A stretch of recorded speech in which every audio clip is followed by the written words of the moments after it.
విషయానికి వస్తే ఏపీలో వైసీపీ కార్యాలయాల అక్రమ కట్టడాల వ్యవహారం ఒక్కొక్కటిగా వెలుగులోకి వస్తున్నాయి. తాజాగా కర్నూలు నగరంలోని ఆర్ఎస్ రోడ్డు కూడల్లో అనధికారికంగా నిర్మిస్తున్న జిల్లా కార్యాలయానికి నగరపాలక సంస్థ అధికారులు నోటీసులు జారీ చేశారు. అనుమతులు లేకుండా భవనాన్ని నిర్మించారని నోటీసులో పేర్కొన్నారు. నోటీసులకు వైసీపీ జిల్లా అధ్యక్షురాలు సత్యనారాయణమ్మ స్పందించారు. నగరపాలక సంస్థ కమిషనర్ కు ఓ లేఖ పంపించారు. ప్రభుత్వ పరంగా 33 సంవత్సరాలకు లీజుకు తీసుకున్నామని, ఇందులో ఏదైనా తప్పిదాలు ఉంటే నిబంధనలు పాటిస్తామని ఆమె వివరించారు. అంతవరకు ఎలాంటి చర్యలు తీసుకోకూడదని ఆమె లేఖలో పేర్కొన్నారు.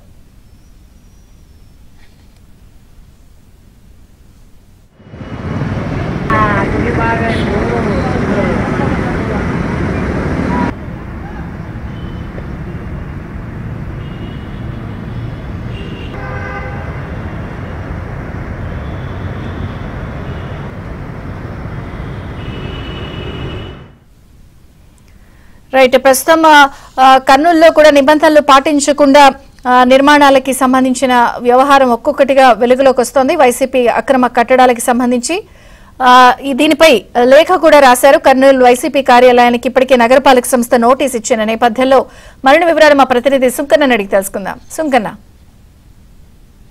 నగరంలో వైసీపీ కార్యాలయ నిర్మాణానికి సంబంధించిన నిబంధనల ఉల్లంఘనలపై కార్పొరేషన్ అధికారులు ఆ పార్టీ జిల్లా అధ్యక్షురాలకి నోటీసులు జారీ చేశారు.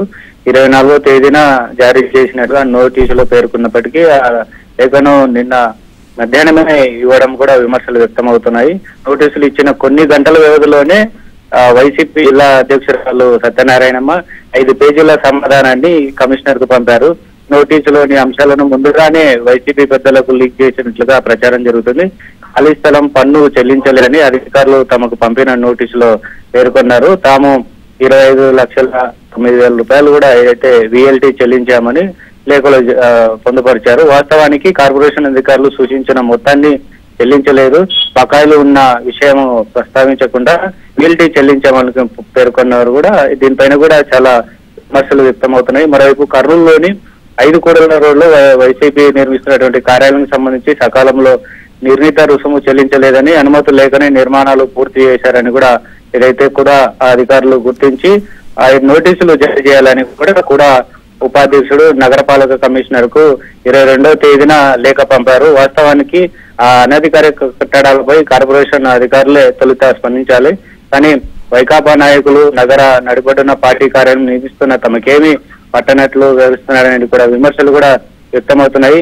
22వ తేదీ ఏదైతే కూడా ఉపాధ్యక్షుడు నగరపాలక కమిషనర్ కు లేఖ రాస్తే దాదాపు నిన్నటి వరకు కూడా స్పందించకపోవడం ఒక హైడ్రామా అయితే నడిచింది ఈ 4 రోజుల పాటు. అయితే ఎటకేలకు మున్సిపల్ అధికారులు ఈ కమిషనర్ కు నుంచి కార్యాలయం నుంచి కూడా ఏదైతే జిల్లా వైసీపీ నాయకులు కూడా నోటీసులు అందజేశారు. అయితే అందజేసిన వెంటనే రిప్లై ఇవ్వడంపై కూడా స్థానికంగా చర్చనీయాంశమైంది.